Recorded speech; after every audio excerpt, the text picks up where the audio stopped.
19. januar. Kako služiti lošem šefu? Služite dragovoljno, kao da služite Gospodinu, a ne ljudima, znajući da će svaki, bio on rob ili slobodnjak, ako što dobro učini, primiti za to plaću od Gospodina. Efežanima 6 od 7 do 8. Uzmite u obzir ovih 5 tačaka iz Efežana 6 od 7 do 8 i kako su one povezane sa vašim poslom. Pod 1. Poziv da živimo na način koji je radikalno usmjeren prema Gospodu. Ostanemo zapanjeni kad uporedimo ove stihove sa našim uobičajenim načinom života. Pavao kaže da svaki posao treba da obavljamo kao da ga obavljamo za Krista, a ne za nekog nama pretpostavljenog čovjeka. Služite dragovoljno kao da služite Gospodinu, a ne ljudima. Ovo znači da ćemo misliti na Gospoda u svemu onome što radimo na poslu. Postavljat ćemo sljedeća pitanja. Zašto bi Gospod želio da se ovo uradi? Kako bi Gospod želio da se ovo uradi? Kada bi Gospod želio da se ovo uradi? Da li će mi Gospod pomoći da ovo uradim? Da li je moj rad na čast Gospodu? Drugim riječima, biti kršćanin znači živjeti i raditi na način koji je radikalno usmjeren prema Gospodu. Pod 2. Poziv da budemo dobra osoba. Živjeti život na način koji je radikalno usmjeren prema Gospodu znači biti dobra osoba i činiti dobre stvari.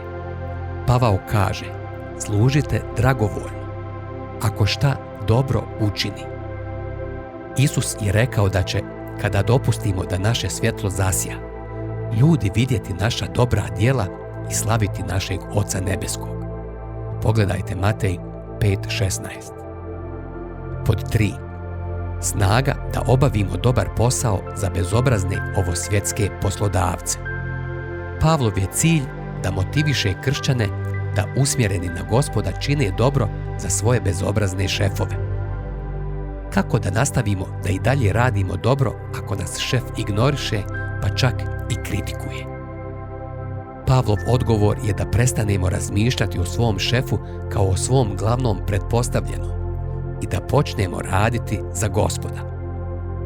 Ovako bi trebali postupati u svim svojim dužnostima koje nam je zadao naš pretpostavljeni.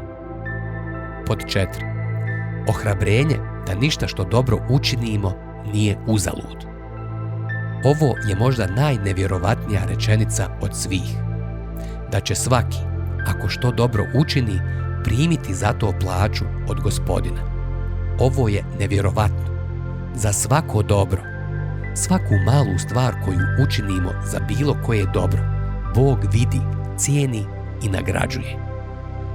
On će nam platiti, ali ne u tom smislu kao da smo to zaradili, to jest da nam je dužan. On posjeduje i nas i sve što postoji u svemiru.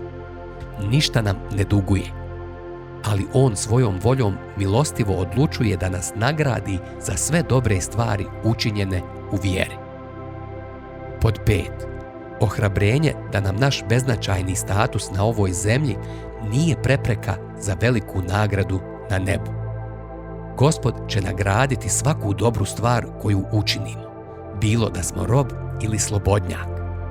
Naš pretpostavljeni može smatrati da smo nikogovići, odnosno da smo, tako reći, obični robovi. Ali možda ni ne zna da postojimo.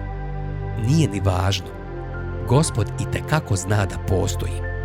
I na kraju, ni jedna služba obavljena u vjernosti neće biti uzaludna.